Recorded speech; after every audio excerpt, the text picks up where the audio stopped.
please, don't touch me."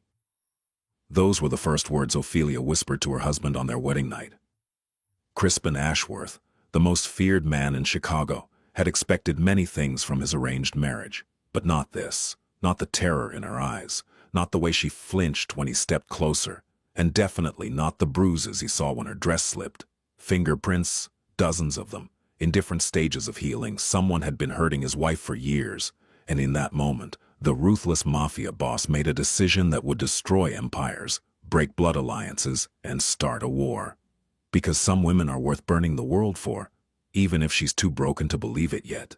3 days earlier, the wedding had been decided in a boardroom, not a church. Montague Fairfax, patriarch of one of the oldest criminal families on the East Coast, had come to Chicago with a proposal that Crispin couldn't refuse. An alliance that would unite their territories, consolidate their power over the Great Lakes region's commerce, and put an end to 3 generations of tension between their organizations. The price: marriage. His daughter, Ophelia Fairfax. 26 years old, Montague had said, sliding a photograph across the mahogany table. Educated in Switzerland. Speaks 5 languages. Never caused any trouble. Crispin had studied the photo with clinical eye. A young woman of classic beauty. Dark brown hair, honey-colored eyes, delicate but defined features. In the image she was smiling. But there was something absent in that smile, something extinguished. Why her? Crispin had asked, watching Montague with the sharp gaze that made grown men sweat. You have 2 daughters. Cordelia is the eldest. Something had passed across Montague's face, something quick, too quick to identify. Cordelia is engaged to Tarquin Blackwood. That engagement was made years ago. A pause. Ophelia is available. Available, as if she were inventory, Crispin had accepted. Not for the woman. Women were complications he avoided, but for the empire, for Chicago, to maintain his position as the undisputed power in the Midwest. 3 days later, Ophelia Fairfax became Ophelia Ashworth in a ceremony that had cost $2 million and attracted all the major names in organized crime from 3 states. She had said, "I do," in a clear, firm voice. But her hands had trembled when she signed the marriage certificate, the ceremony. Crispin had watched her throughout the entire event, with the attentions he devoted to studying his enemies. Ophelia moved with rehearsed grace, smiled at appropriate moments, accepted congratulations with impeccable politeness. She wore a dress that had probably required 100 hours of manual labor, and every hair in her elaborate updo was perfectly placed. Too perfect. That was his first clue. No one was that perfect without practice, without consequences for not being so. During the wedding dance, when he took her in his arms, he felt the stiffness in her body. She had maintained exactly 3 inches of distance between them, her hand resting lightly on his shoulder, as if afraid to apply pressure. Nervous? He had asked. More from curiosity than kindness. It's an important day, she had responded, with a smile that didn't reach her eyes. When the music forced them closer, Crispin felt something else, a shudder, imperceptible to anyone not holding her, but he did. His second clue. During the reception, he observed how she avoided physical contact. When guests approached to hug her, she managed to offer her hand first. When her father put his hand on her shoulder, Crispin saw every muscle in Ophelia's body tense, and when Tarquin Blackwood, her sister Cordelia's fiancé, a New York capo with a reputation for violence, leaned in to kiss her cheek in congratulation, Crispin saw the color drain from Ophelia's face. Interesting. Tarquin was an attractive man in the conventional sense. Tall, dark hair, aristocratic features. But there was cruelty in his eyes. The kind of cruelty that Crispin recognized, because he had used it himself when necessary. The difference was that Crispin never used it on the weak. Blackwood, he suspected, made no such distinction.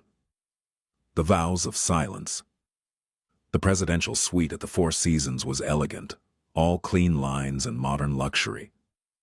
White flowers filled every surface, champagne chilling, chocolate on the pillows, a romantic trap for a sham marriage.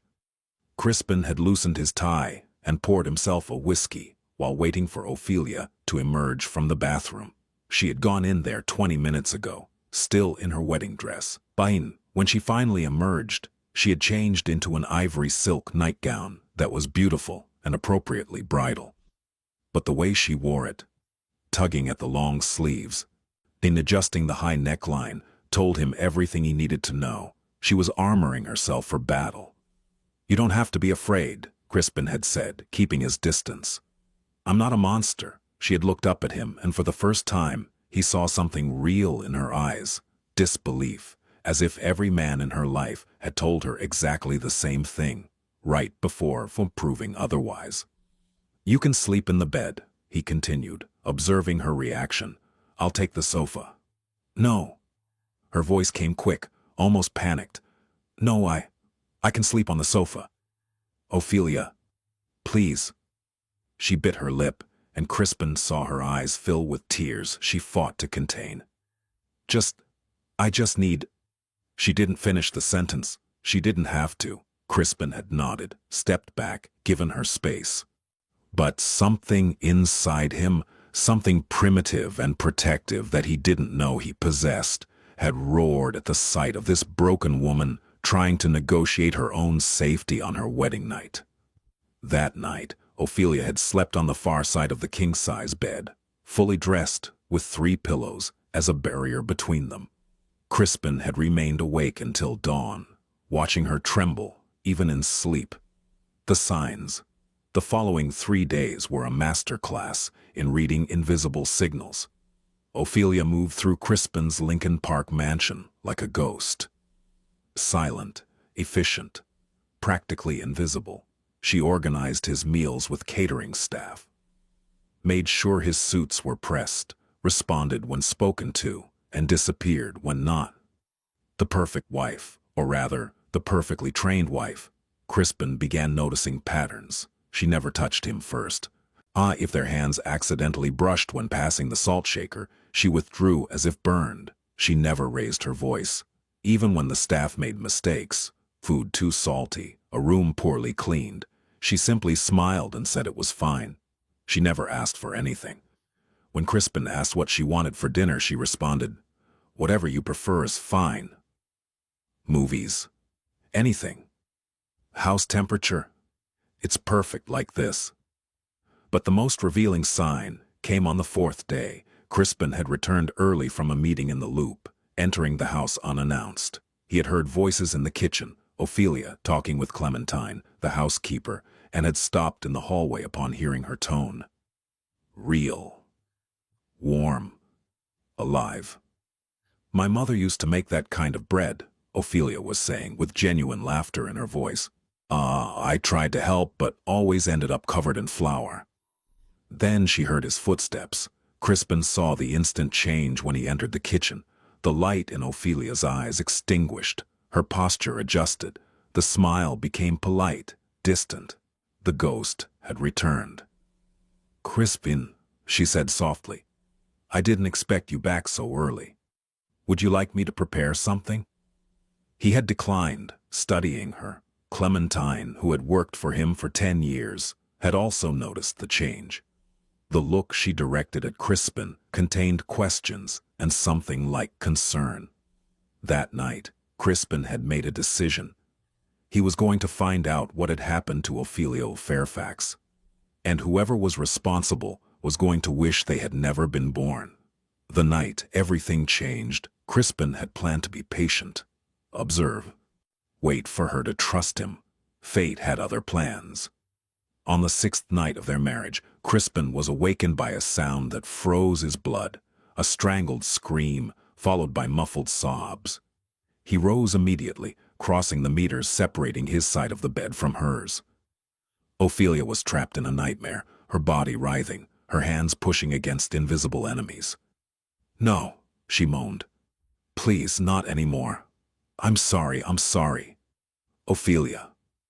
Crispin reached out to touch her shoulder, to wake her. The moment his fingers made contact, She woke with a scream of absolute terror and attacked. It wasn't a trained attack. It was pure panic, nails seeking eyes, fists striking without technique, just animal desperation. Crispin caught her wrists, carefully, without hurting her, and said her name over and over until she focused. When she finally saw him, really saw Crispin, not whoever populated her nightmares, the horror on her face nearly destroyed him.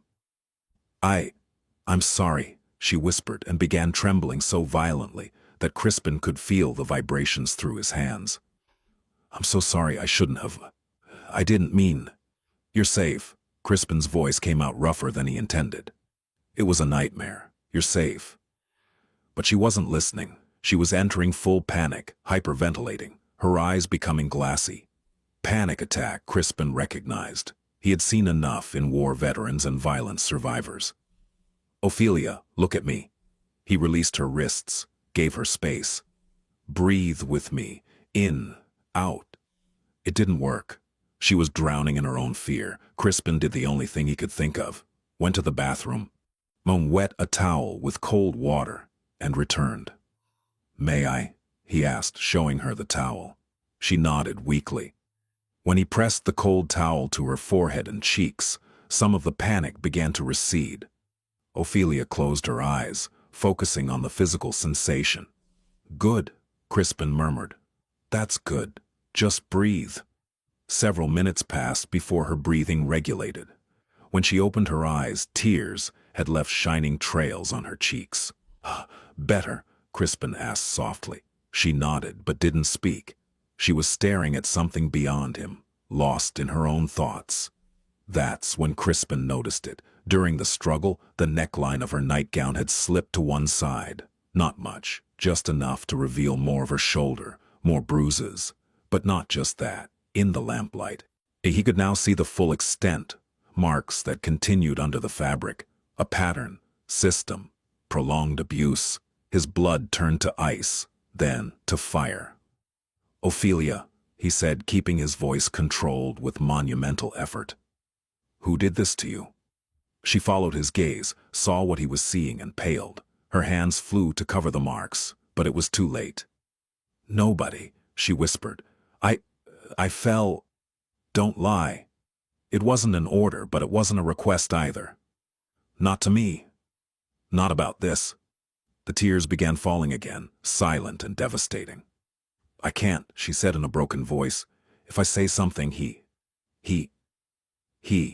A single word that revealed everything. Crispin felt something ancient and violent awaken in his chest, the part of him that had built an empire with his own hands. In the part that didn't tolerate weakness in others, but mercilessly punished those who hurt the defenseless. Look at me, he said, and when she finally did, Crispin held her gaze with an intensity that had made experienced capos look away. Listen to me carefully, Ophelia. You're my wife now. That means you're under my protection. Nobody, and I mean nobody, is going to touch you again. Do you understand? You don't understand. She shook her head, more tears falling. He's too powerful. He has connections.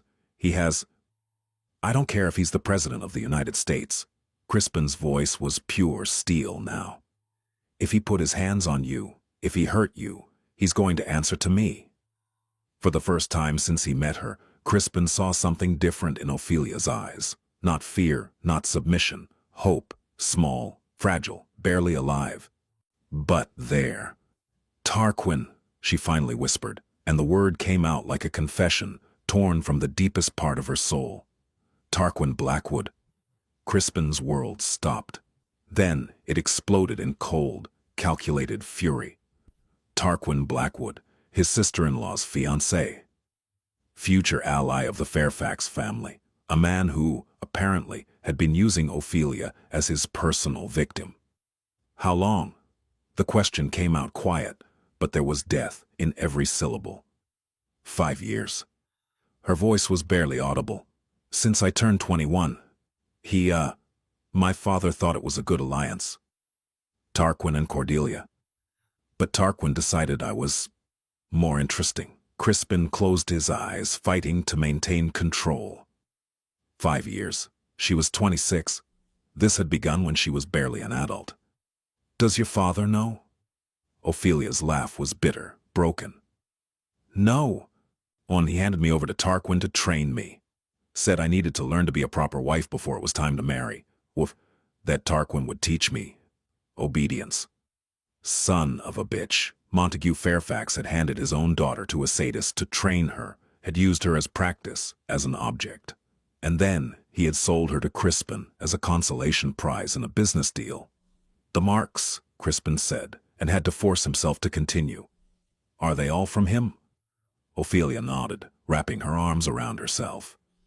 He was careful, nothing where it could be seen, nothing photographs could capture. He always said I was his secret, his special project. The room seemed to shrink. Crispin felt his control, that famous control that had kept him alive in a world where weakness meant death, begin to crack. Why didn't you escape? He asked, though he thought he knew the answer. Where? Ophelia looked at him with eyes that had seen too much, survived too much. My father would have returned me to him. My mother died when I was 14. Cordelia, she doesn't know. Nobody knows. And Tarquin made it very clear what would happen if I told anyone. What would happen? That he'd kill Clementine. The answer was simple, devastating. The housekeeper's daughter at my father's estate. She's 6 years old. Tarquin showed me photos of where she goes to school, her route home, told me he could make it look like an accident, and that it would be my fault. Crispin felt something break inside him. It wasn't his heart. He had closed that part of himself years ago. It was his morality, his code, the lines he had drawn between himself and monsters. Because in that moment, he realized he was willing to cross every one of those lines. For her, for this broken woman who had survived 5 years of hell and still found strength to protect a child who wasn't even her family. Look at me, he said, waiting until her eyes met his. I'm going to make you a promise, Ophelia. And when I make promises, I keep them. Tarquin Blackwood is never going to touch you again. The child will be protected. And every man who knew what he was doing to you and did nothing is going to answer for his cowardice. You can't, she began. I can, and I will. He leaned forward, holding her gaze. But I need you to trust me. Can you do that? The silence stretched between them, loaded with years of trauma, learned fear, punished hope. Finally, Ophelia nodded. It was a small movement, barely perceptible. For Crispin, it was a declaration of war. The blood promise. Crispin didn't sleep the rest of the night. While Ophelia finally sank into exhausted sleep, this time without nightmares, perhaps because, for the first time in years, someone stood between her and her demons. He sat in the chair by the window, his phone glowing in the darkness. Call after call, message after message. By the time dawn painted Chicago's sky in shades of pink and gold, Crispin had mobilized his entire organization. Barnaby, his right-hand man, was the first to arrive at the mansion. Boss, he said, entering the study with the efficiency of a man who had been woken at 5 a.m. with an emergency order. What do you need? Crispin handed him a handwritten list. Protection for a child. Clementine Winters, 6 years old, daughter of staff at the Fairfax estate in New York. A 24-hour surveillance, not visible but total. If anyone who isn't family or authorized staff approaches her, I want to know. If Tarquin Blackwood or any of his men is within 5 miles of her, I want immediate intervention. Barnaby read the list, his eyebrows rising progressively. This is maximum priority, above everything else. Understood. Barnaby hesitated. The rest of the list? Crispin smiled, but there was no humor in the expression. It was the smile that had made him famous in Chicago's underworld. The one that meant someone had signed their death sentence. Information on Tarquin Blackwood. I want to know every move he makes, every business he has, every secret he keeps, financial trails, lovers, enemies, weaknesses, everything. That's going to cause ripples, Barnaby warned. Blackwood is engaged to your wife's sister. Investigating him could be seen as exactly what it is. Crispin stood, walking to the window overlooking the garden. Prepare yourself, Barnaby. We're going to war. Against the Blackwoods? Against Tarquin Blackwood specifically. Crispin turned and Barnaby stepped back at the cold fury in his eyes. And against anyone who allowed that son of a bitch to hurt someone under my protection. Barnaby, who had been with Crispin for 15 years, who had seen territorial wars and bloody betrayals, had never seen his boss like this. This wasn't business, this was personal. What did he do? He asked softly. Crispin considered how much to say. Finally, he abused my wife for 5 years, with the knowledge, if not approval, of her own father. He used her as a training object while preparing to marry her sister. The silence that followed was absolute. Son of a bitch, Barnaby finally murmured. Yes, Crispin returned to his desk, opening a drawer and taking out a gun. He checked it methodically, full magazine, safety on, before placing it in his waistband. That's why I need you to be careful. This is going to explode. When it does, I need our people ready. What are you going to do? Crispin looked at the ceiling where he knew Ophelia still slept. I'm going to break every rule I've lived by.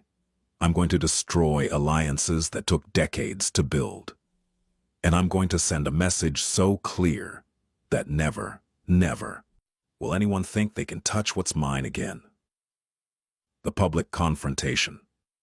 Tarquin Blackwood made his first mistake 3 days after Crispin made his promise to Ophelia. He showed up at the Lincoln Park mansion uninvited. Crispin was in his study when he heard the commotion in the main foyer. Raised voices, the firm tone of Alistair, his head of security, denying entry. And then, the voice that made Ophelia tremble in her sleep. I'm here to see Ophelia. As future brother-in-law, I have every right.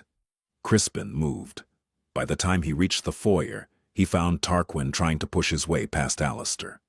He was younger than Crispin remembered from the wedding, 32, maybe 33, with the kind of handsomeness that came from privilege in expensive gyms. But his eyes contained exactly the kind of cruelty that Crispin had seen in men who enjoyed hurting others. Predators who chose victims who couldn't defend themselves. Tarquin. Crispin's voice cut through the air like a whip. I don't recall inviting you in my home. Tarquin turned, his expression showing irritation, before adjusting to something more diplomatic. Crispin, apologies for the unannounced visit. I just wanted to check how Ophelia's adjusting to her new life. She's fine. I'd like to see her, to make sure personally. No. The word fell like a stone. Tarquin blinked, clearly unaccustomed to being refused so directly. Pardon? Ophelia is resting. Crispin moved forward, each step calculated to invade Tarquin's space. And in the future, if you want to visit her, you'll need to coordinate with me first. Something dark passed across Tarquin's face. We've known each other for years. I'm practically family. You're her sister's fiancé. That doesn't give you rights over my wife. Interesting choice of words. Your wife, Tarquin smiled, but it didn't reach his eyes. So possessive already. I thought this was a business marriage. Whatever my marriage is none of your business. Ophelia might feel differently. We've always been close. Crispin saw red. Every killer instinct he had cultivated during 25 years in organized crime screamed at him to pull his gun and blow this bastard's head off right there. But he didn't, because that would be the easy way. And Tarquin Blackwood didn't deserve the easy way. He deserved to suffer. Instead, Crispin smiled. And it was the smile that preceded violence, recognized by anyone in his world. Let me be very clear, Blackwood, he said, his voice dropping to a tone only Tarquin could hear. If you come to my home uninvited again, if you approach Ophelia without my explicit permission, if you call her, if you contact her in any way, I'm going to consider it a direct threat. And do you know how I respond to threats? Tarquin had paled. He might be a sadist who enjoyed terrorizing defenseless women, but he wasn't stupid. He knew exactly who Crispin Ashworth was and what he could do. This is a misunderstanding. There's no misunderstanding. Crispin moved closer until they were almost nose to nose. Stay away from my wife, or I'll show you exactly why Chicago belongs to me. The silence that followed was tense, loaded with unexpressed violence. Finally, Tarquin backed down. Of course, he said, his voice tight. I meant no offense. I'll tell Cordelia that Ophelia is settling in well. You do that. Crispin watched him leave, every muscle tense until Tarquin's car disappeared through the front gate. Only then did he sense the presence behind him. Ophelia stood at the foot of the stairs, her face pale as death. Did you hear? Crispin asked. She nodded, her eyes enormous. This is going to make him see you as a threat. Crispin, you don't understand. Tarquin, when he feels threatened, he's not going to do anything. Crispin crossed to her, stopping at a respectful distance. Because the next time he touches you, the next time he scares you, the next time he makes you cry, I'm going to destroy him. He has allies, power. My father. Your father, Crispin interrupted, and now there was edge in his voice. Handed his own daughter to a monster. His opinion stopped mattering to me the moment I knew the truth. Tears began to fill Ophelia's eyes. But this time they weren't from fear. They were from something she had forgotten how to feel, relief. Nobody has. I'm not nobody. Crispin extended his hand, an offer, not a demand. And you're never alone again. Ophelia looked at his hand for a long moment, then, slowly, placed hers in it. It was the first time she had touched him voluntarily. Crispin felt that trembling hand in his, and made a silent vow. For this woman, for this survivor who had endured 5 years of hell and still found courage to trust again, he would burn the entire world, if necessary. Tarquin Blackwood was a dead man walking. He just didn't know it yet. The discovery. Barnaby returned with information 3 days later. What he brought made even Crispin, who thought he had seen everything, feel nauseated. It's not just Ophelia, Barnaby said, sliding files across the desk. Photographs, statements, evidence compiled with the brutal efficiency that had made Barnaby the perfect second in command. Blackwood has a pattern. Crispin opened the first file. A young woman, no more than 22, bruised face. Police statement that was never pursued due to lack of evidence. Second file, another woman. This one with a broken arm.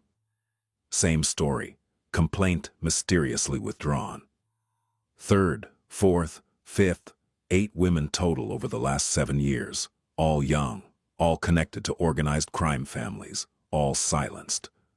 Son of a bitch, Crispin murmured. There's more. Barnaby pulled out another file, this one thicker. Business. Blackwood has been diverting money from his family's operations, investing in, Christ, boss, human trafficking. The world stopped. What? Trafficking. Specifically young women. He has a network operating from New York to Miami. The police statements I found, the ones that were buried, mention a club in Brooklyn, a private operation where wealthy men can fuck. Crispin closed his eyes, feeling fury transform into something colder, more lethal. Tarquin Blackwood wasn't just an abuser, he was a trafficker. Does anyone else know? His father probably does. He's protecting Tarquin, burying evidence. Barnaby hesitated. Montague Fairfax. There's no clear evidence he knew about the trafficking. But he had to know about the abuse. Too many women, too many incidents. And he still handed Ophelia over to that monster. It wasn't a question. Crispin stood, walking to the window overlooking Chicago, his city, his empire, built on rules, code, honor among thieves. One of those codes was simple. You don't harm innocents. You don't traffic people. You don't cross certain lines. Tarquin Blackwood had crossed all of them. Barnaby, Crispin said without turning. Call a meeting. I want our key allies here tomorrow, all of them. Are you going to tell them about Tarquin? I'm going to give them a choice. He finally turned and Barnaby saw death in his eyes. Either they're with me when I destroy the Blackwoods, or they step aside. But nobody is going to protect that son of a bitch when I'm done with him. The Broken Alliance.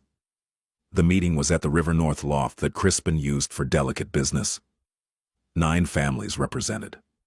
Men who controlled everything from drugs to construction, gambling to port cargo. Crispin entered with Ophelia at his side. The silence that fell over the room was absolute. "Gentlemen," Crispin began, his voice calm but loaded with authority. "I appreciate you coming on such short notice." "What's this about, Ashworth?" asked Rupert Sterling, a Milwaukee capo. "Interrupting business on a Tuesday for a meeting with no agenda." "The agenda is simple." Crispin pressed a button, and the screens in the room came to life, showing the photos Barnaby had compiled. Beaten women, police reports, financial evidence of trafficking. Tarquin Blackwood has been operating a human trafficking network under his family's protection. The silence now was different, uncomfortable. "Those are serious accusations," said Evander Cross, a Newark veteran. Blackwood is a respected family." "Do you have proof?" "More than proof." Crispin deployed more files. "I have 8 victims willing to testify. I have financial records. I have operation locations. And I have direct testimony." He looked at Ophelia. She was pale, but steady. "Tarquin Blackwood abused me for 5 years, she said, her voice clear, despite the tremor. "With the knowledge and permission of my father, who handed me over to him as training to be a proper wife. He told me that if I told anyone, he would kill an innocent child. And now I know I'm not the only one. He's hurt other women, used them, sold them." The shock in the room was palpable. "This is Christ," Rupert muttered. "Fairfax knew?" "He allowed it to happen," Crispin said, "which makes him complicit." "You can't be suggesting we go against the Fairfaxes and the Blackwoods," Evander said. Those alliances are built on innocent blood." Crispin stood, dominating the room. "Our code, the code we all live by, is clear. We don't hurt innocents. We don't traffic people. We don't allow predators to operate under our protection. Blackwood has powerful friends." "More powerful than this?" Crispin deployed the final photo. Clementine, the 6-year-old girl Tarquin had threatened to kill. "Are you going to defend a man who threatens to murder children to keep his crimes hidden?" The silence stretched. Finally, Rupert Sterling stood. I'm with you," he said simply. "My family doesn't protect traffickers or child abusers." One by one, others stood. Not all. 3 families remained seated, their loyalties clearly with the old alliances. But 6 stood with Crispin. It was enough. "Then it's decided," Crispin said. "Tarquin Blackwood will be brought to justice, by our hands, under our code." Evander Cross, one of those who remained seated, spoke with a tense voice. "Ashworth, if you do this, the Blackwoods will come after you. The Fairfaxes will come after you. You'll start a war that could fracture everything we've built." Crispin looked at the older man with eyes that showed no regret. "Then let there be war," he said, "because some things are worth more than peace." He looked at Ophelia, who watched him with something like awe on her face. Some people are worth fighting for." Training in the shadows. Again, Ophelia was breathing hard, her body soaked in sweat as she held the gun with both hands. The sight, the target, exhale, bang. The bullet hit 2 inches right of center. "Better," Crispin said from behind her, "but you're still anticipating the recoil. Relax. Trust the gun." 2 weeks had passed since the meeting. 2 weeks of preparation while Crispin compiled irrefutable evidence against Tarquin. 2 weeks of growing tension as lines were drawn and alliances solidified. And 2 weeks of training Ophelia to defend herself. It had been her idea. "If there's going to be war," she had said the morning after the meeting, with eyes that still contained fear but something stronger now, "then I want to be able to protect myself. Never again do I want to feel helpless." Crispin had hesitated, not from machismo, but from genuine concern. He didn't want her to have to dirty her hands with violence, but Ophelia had insisted. "Teach me," she had said. "Please." So here they were, in the private shooting range in the mansion's basement. Ophelia learning to shoot, to fight, to defend herself, and to Crispin's surprise, she was good. There was fear, It would always be there, scars from 5 years of trauma, but also determination. Channeled rage, survivor becoming warrior. One more, she said, reloading. Crispin watched as she positioned herself. This time when she fired, the bullet pierced the center of the target. The triumphant cry she let out, pure, unrehearsed, made something in Crispin's chest tighten. "Well done," he said, approaching. "Joe, but remember, guns are last resort. Your best defense is always knowledge and distance," she finished, repeating what he had said dozens of times. "I know." She turned to him, and Crispin saw the change in her posture. Still cautious but not broken. Still scarred but no longer just victim. "Thank you," she said softly. "For this. For everything." "You don't have to thank me for—" "Yes, I do." Ophelia put the gun on the table with the safety on, then looked at him directly. "My whole life men have taken from me. My father sold me. Tarquin used me. Nobody ever asked what I wanted. Nobody taught me to be strong. Only to be obedient." Her eyes shone, but not with tears, with fire. "You're the first man who has given me power instead of taking it. The first who has treated me as a person, not property. So yes, I'm gonna thank you. Every day if necessary." Crispin had no words. For the first time in his adult life, in 25 years of navigating the dangers of organized crime, he was completely disarmed by a 5'3" woman with honey-colored eyes and trauma turned to determination. "Ophelia." The sound of his phone cut off whatever he had been about to say. "Barnaby." "Boss," his second-in-command's tense voice said. "We have movement. Tarquin just arrived in the city, with 12 men." The moment broke. Crispin saw fear return instantly to Ophelia's face. "Where?" "They checked into the Drake. But Crispin, one of our contacts on his team, says they're planning something for tonight. Something involving Ophelia." Ophelia paled. He's not going to do anything." Crispin took her hand, gentle but firm. "Because he's not getting near you. Barnaby, double security here. I want eyes on the Drake. If Tarquin moves a finger toward Lincoln Park, I want to know." "Understood. And the child, Clementine?" "Still under surveillance." "Yes, team of 6, rotation every 8 hours. She's safe." "Good. Keep it that way." When he hung up, Ophelia was looking at him with a strange expression. "What?" Crispin asked.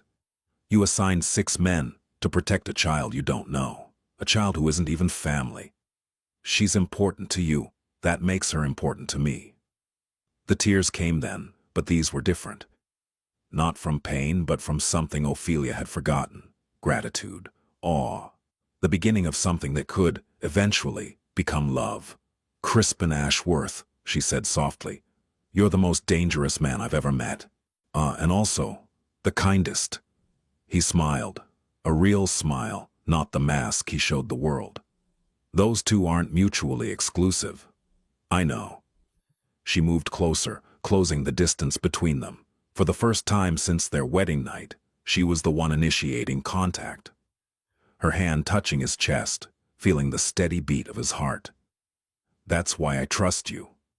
Crispin covered her hand with his. "Whatever happens tonight," he said, "you're safe, I promise you."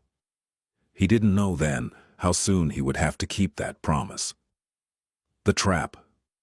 The call came at 11:47 p.m. Crispin was in his study, reviewing security reports when his phone vibrated.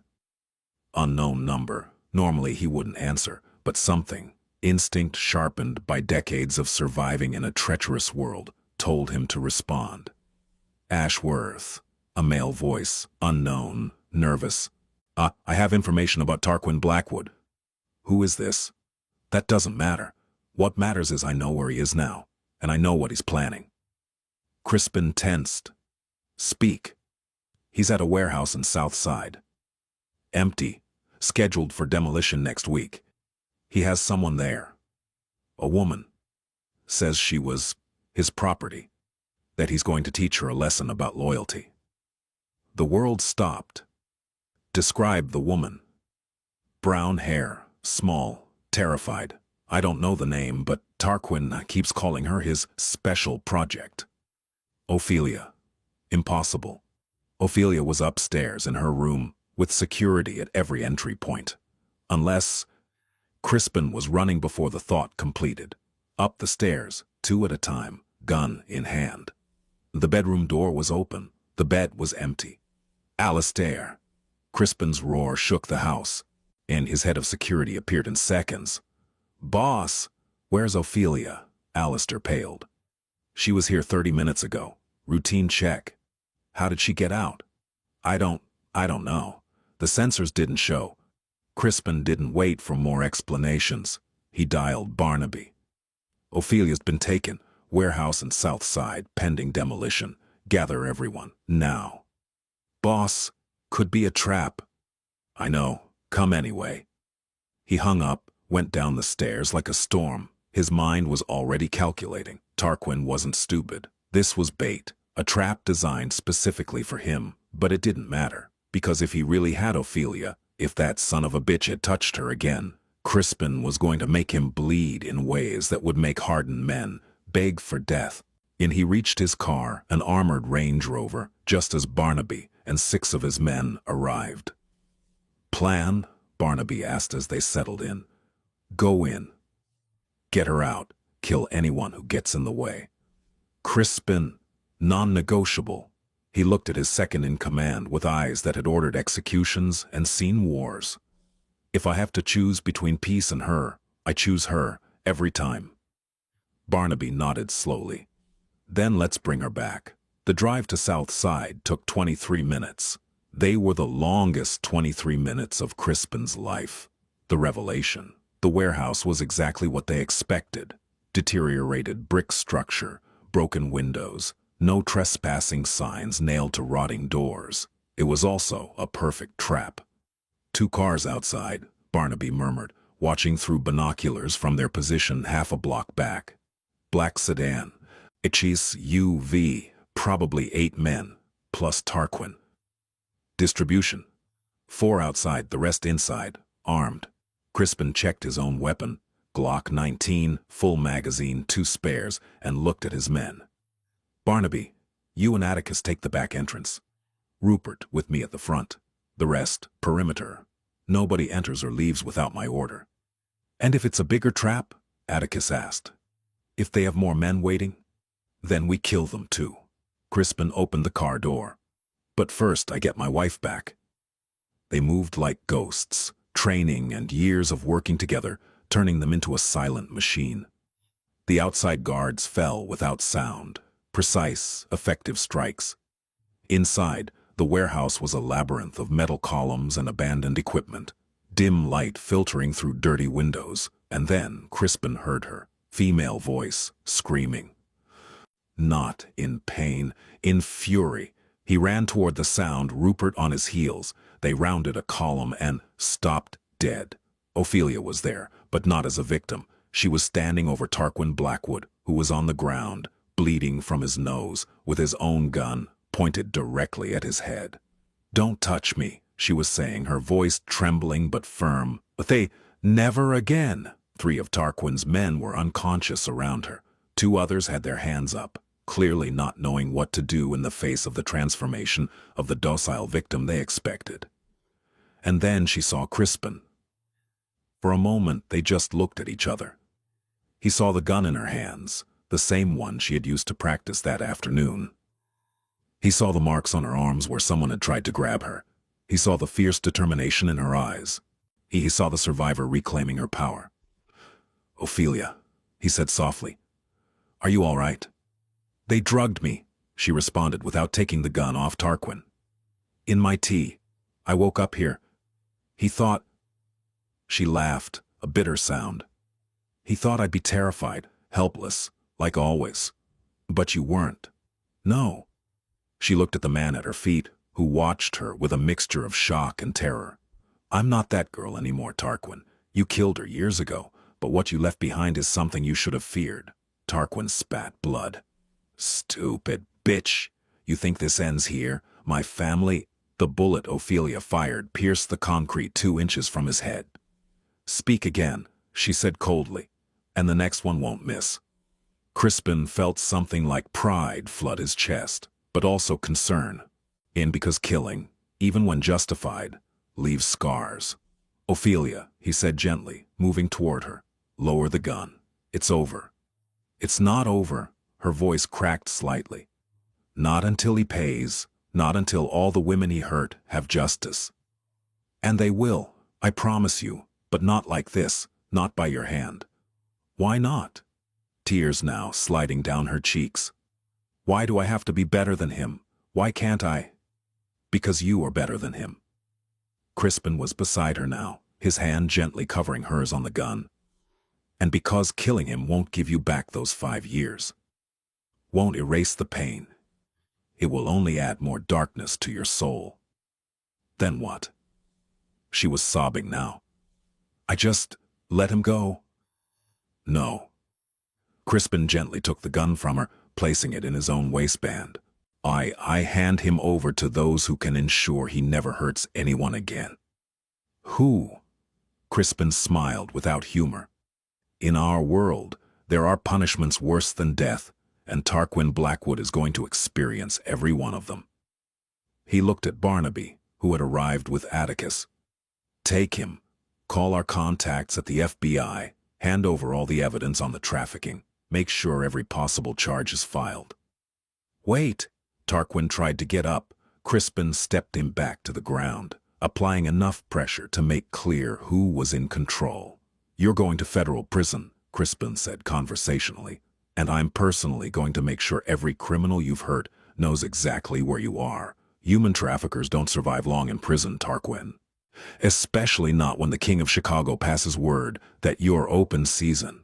The terror on Tarquin's face was satisfying. As Crispin's men dragged him away, Crispin turned to Ophelia.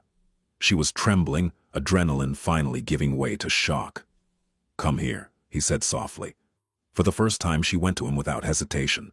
She sank into his arms, sobbing against his chest as he held her, one hand stroking her hair.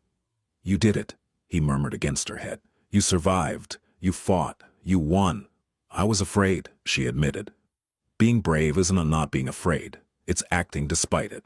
He pulled back enough to look into her eyes. Ophelia, listen to me. What you did tonight, defending yourself, standing your ground, that took more courage than anything I've ever done.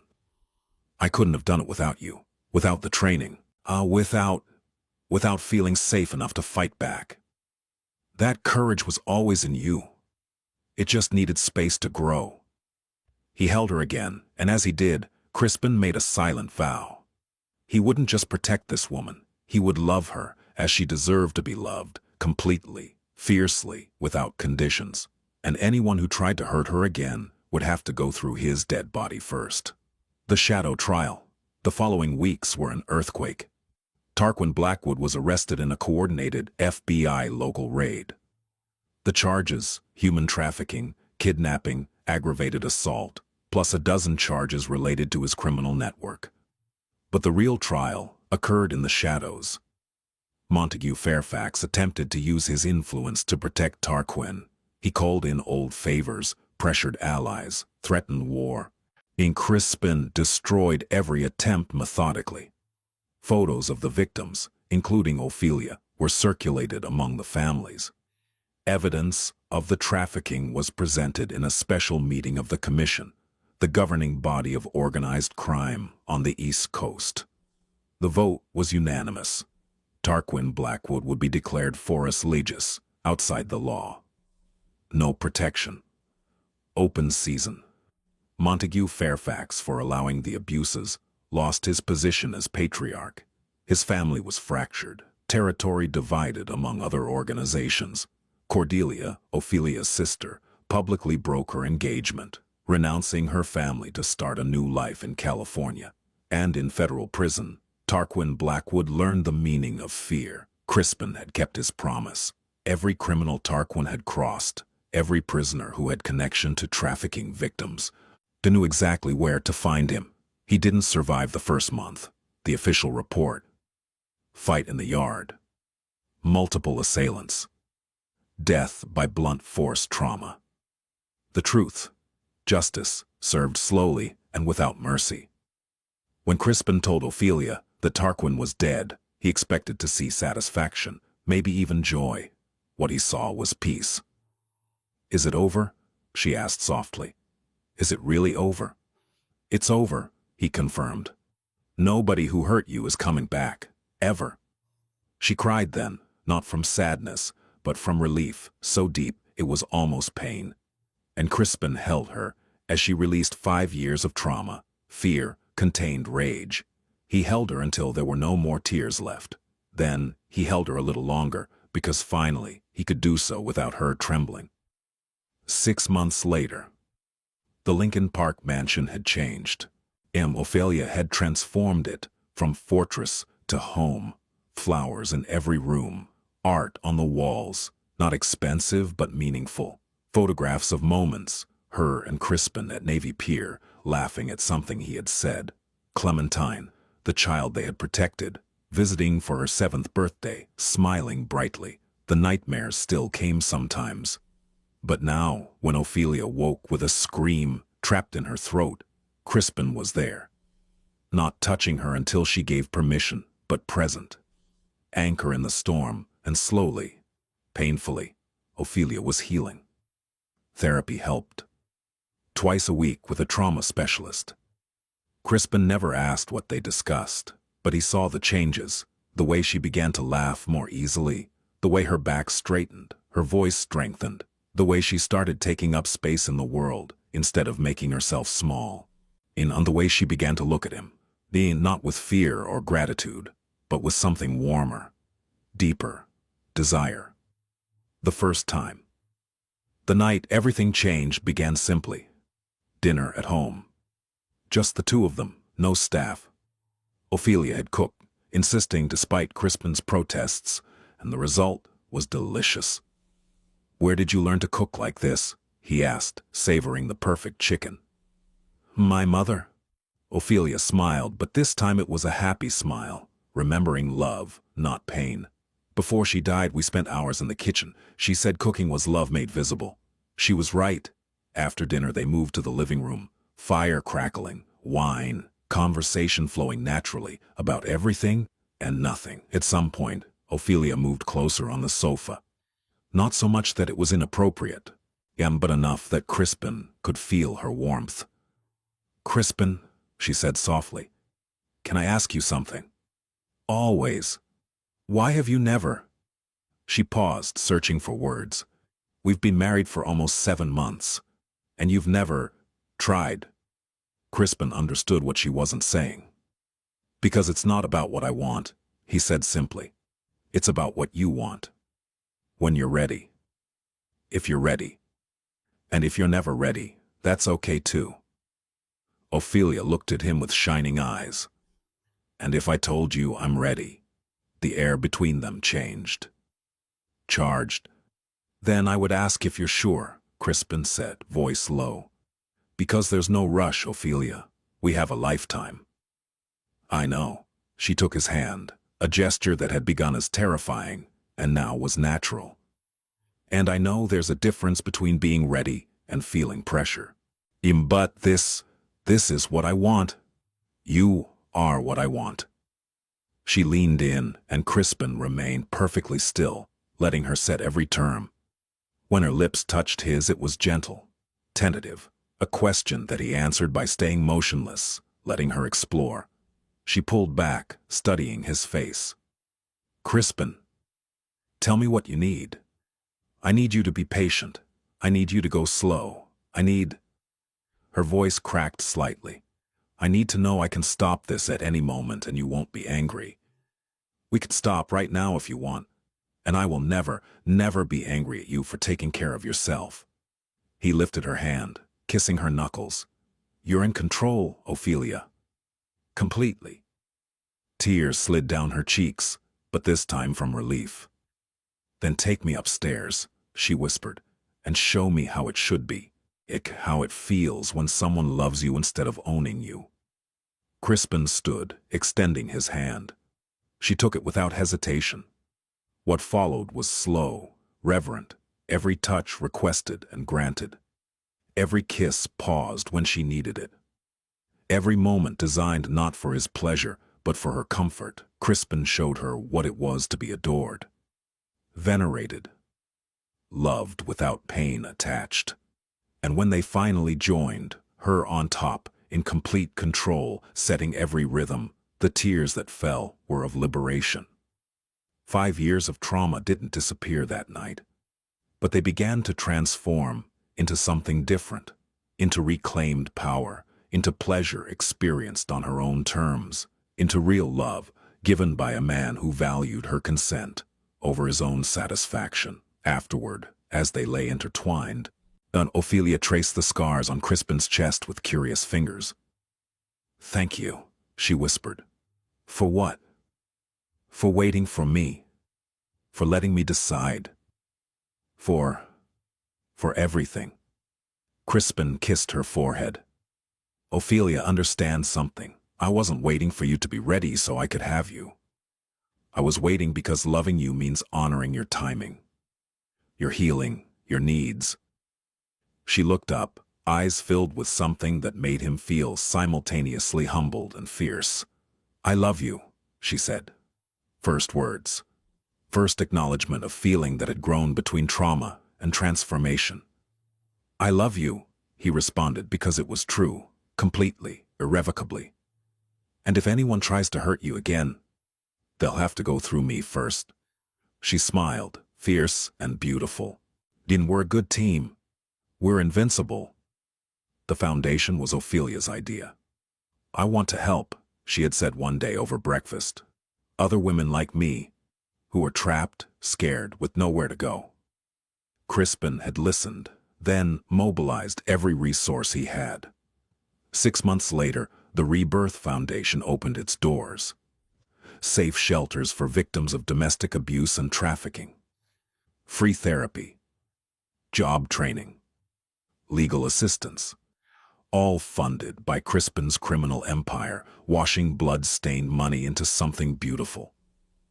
Ophelia ran the foundation with passion and skill no one had suspected. Her story, shared anonymously at first, then openly when she felt strong enough, inspired dozens of women to come forward. Each one who passed through their doors called her savior. But Ophelia knew the truth. They had saved each other. On their wedding anniversary, Crispin took her back to the Four Seasons. Same suite. Same hotel. But everything different. This time, when they entered the room, Ophelia didn't back away. She walked in, smiling, taking his hand, leading him to the bed where a year ago she had begged him not to touch her. "Remember?" she asked, tracing the duvet. "Every second," Crispin admitted. "I was the most frightened woman in the world that night." "And now?" Ophelia turned to him, eyes bright with tears and joy in equal measure. "Now I'm the most loved." 3 months later, Ophelia gave him the news. Pregnant. Crispin, who had faced death threats without blinking, cried when he saw the positive test. "We're going to be a family," he had murmured against her hair. "We're already a family," she had corrected. "Oh, but now we're expanding it." The baby, a girl they named Aurora for new beginnings, was born in spring, and when Crispin held her for the first time, making silent promises of protection and love, Ophelia watched her husband become a father. The most dangerous man in Chicago, reduced to tears by a 7-pound creature. "What are you thinking?" she asked when he finally looked up. "I'm thinking," Crispin said, voice thick with emotion, "that we're proof that even the most broken things can heal.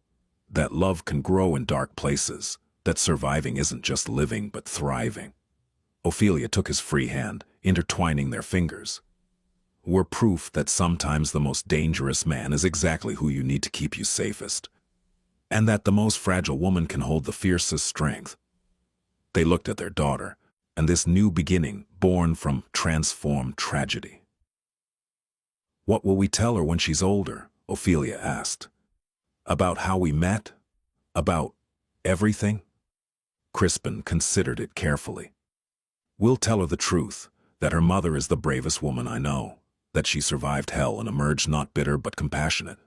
that her strength comes from healing, not from never being broken. And her father will tell her that her father learned what strength really means from her mother. That true love isn't about possession but protection.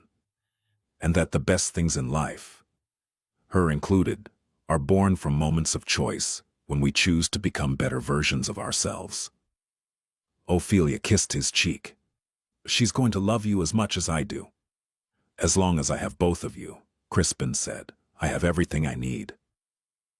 Years later, when Aurora asked about the faint scars on her mother's shoulders, Ophelia told her the truth. About the darkness she had survived, about the man who had saved her by teaching her to save herself, about how love can be weapon and shield, strength and gentleness. Did Daddy save you, Mummy? Aurora asked. No, darling. Ophelia looked at Crispin across the room, their eyes meeting in shared understanding. Your father gave me the tools to save myself, and then he loved me while I did it. That's, Aurora said with all the seriousness of a 5-year-old, the most romantic story ever. Crispin laughed, pulling them both into his arms. It's not just romantic, he said. It's true. And that, more than anything, was the lesson they wanted Aurora to learn. That real love isn't a fairy tale where a prince rescues a maiden. It's two broken people choosing to heal together. It's strength, recognizing strength. It's protection offered freely and consent honored always. It's everything they had built, everything they were, everything they would always be. Some love stories are born in light. Theirs was born in absolute darkness, forged in fire and blood, built on the ruins of trauma, and transformed by the unwavering determination to survive.